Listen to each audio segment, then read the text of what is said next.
Hello everyone, welcome to my YouTube channel. My name is Kathy. Today I just wanted to show you a few layouts that I recently did. I just came back from a Close to My Heart album retreat where we made 10 double layouts and a title page. So I have quite a few layouts to show, but in this one I think I'm just going to show a few of them. And what I'm going to say is that almost all of the layouts that we did, well I would say all the layouts that we did, were used, we used the Artbooking Cricut cartridge to make. So we used various images from it. Now in the back, I've talked about this in some of my previous videos, but in the back of the Artbooking handbook, you are going to notice there are several 12 by 12 layouts in the back.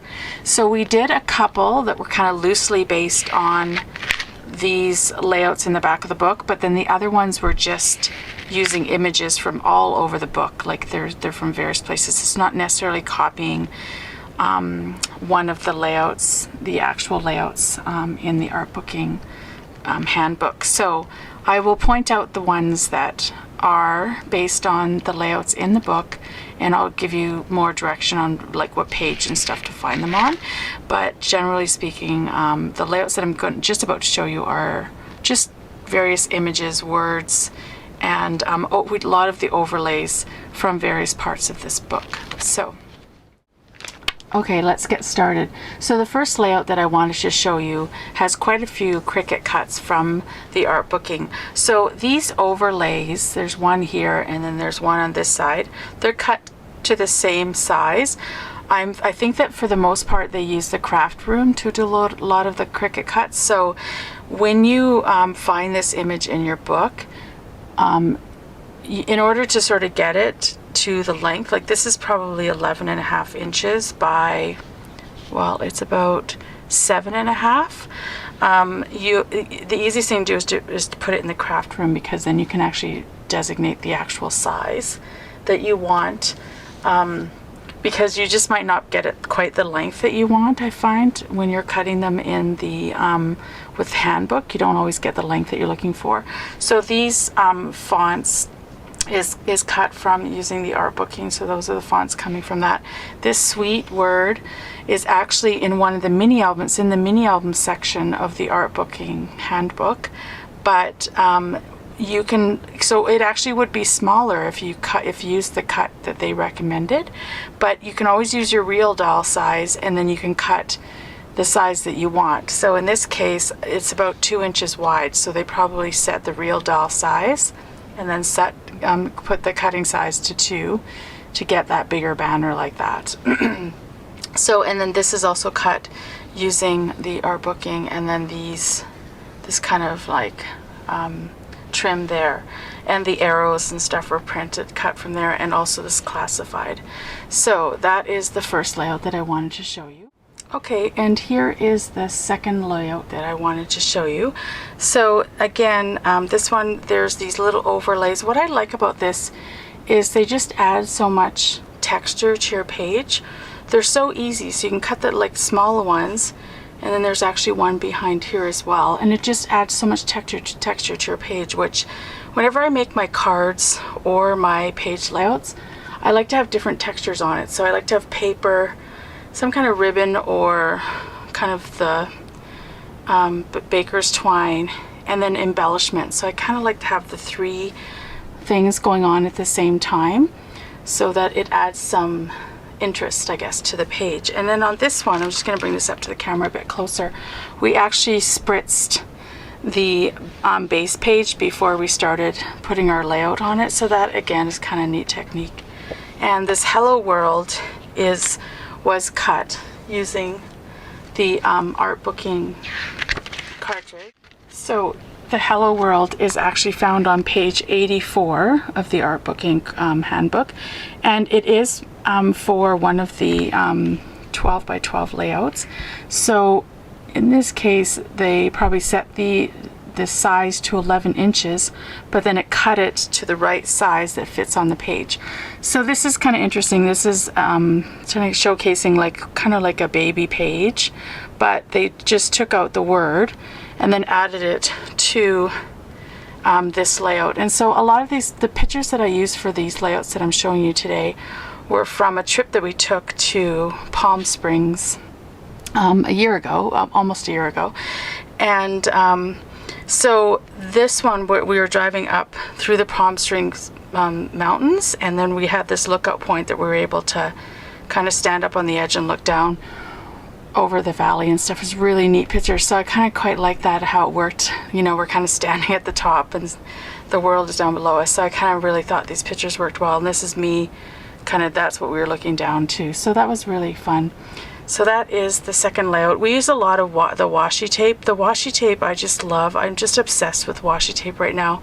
I just think it adds so much dimension, and I'm going to give you an idea about how to make the washi tape pop when I show you some of the layouts that we did with washi tape and cardstock. So that is the second layout.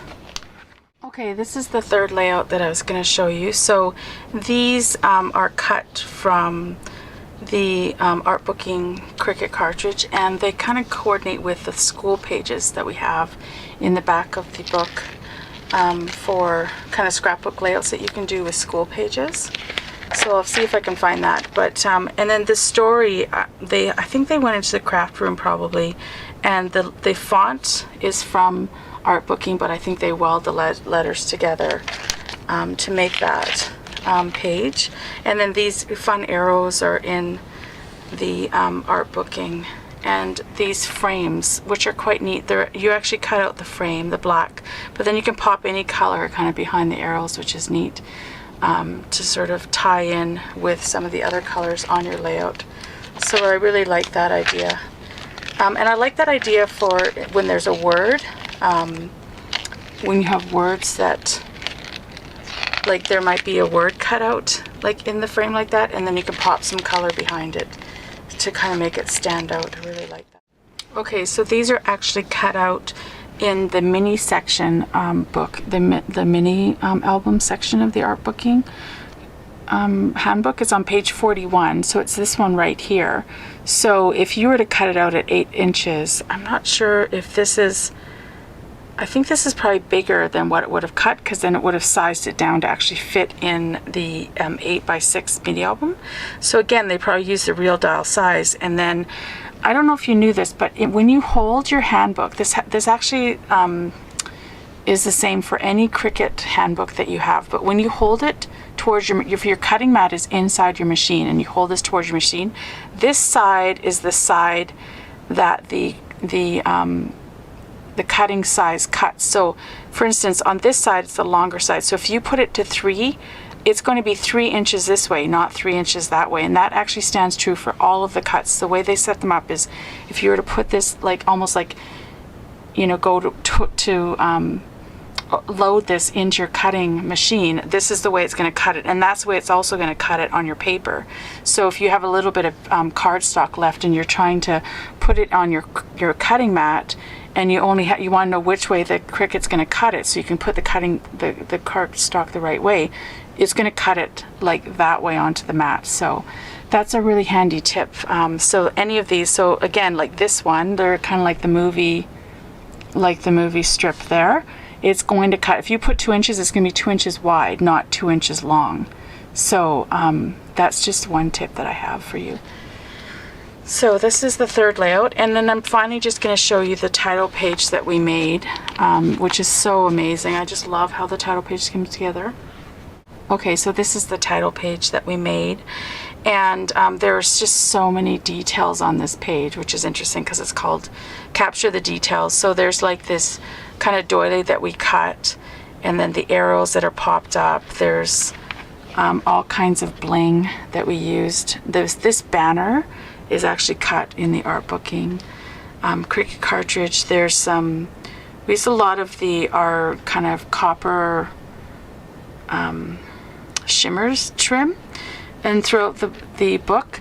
And then this is something I wanted to show you, is what we did for this part is we actually took, if you take any washi tape and you put it on cardstock, so in this case we put it on the white cardstock, it just really makes it more opaque. So we actually put that down on white cardstock first before we put it down. If we had put it down you know, directly onto the paper, you still would have been able to see it, but it also would have picked up this pattern paper below it. So that's one idea, which I really liked that effect when we did that throughout the weekend, is we popped it on some white daisy cardstock and then we put it on our pages, and it really made it pop. So that is the title page. So those are just a few of the layouts. I'm going to have more videos. I have to finish some of them. I have some finishing touches to do on some of the layouts that we started, because it was just jam-packed with so much work that we couldn't get them all done in the time that we had. So I will finish them, and I'll probably show the rest of them in a couple more videos, and I will show a couple of layouts for sure that we did do that were based on some of the layouts in the Artbooking handbook. So, and I will point those out when I show you them. And I'm actually going to point out some tips along the way as I show those layouts. So thank you so much for watching, and I hope that you have the opportunity to pick up the Artbooking cartridge. It is so amazing for scrapbookers in particular. If you like to make mini albums or just really make your kind of 12 by 12 pages come together with a lot of interest, this is the cartridge for you. So thank you so much for watching, and until next time, happy crafting. Thanks. Bye-bye.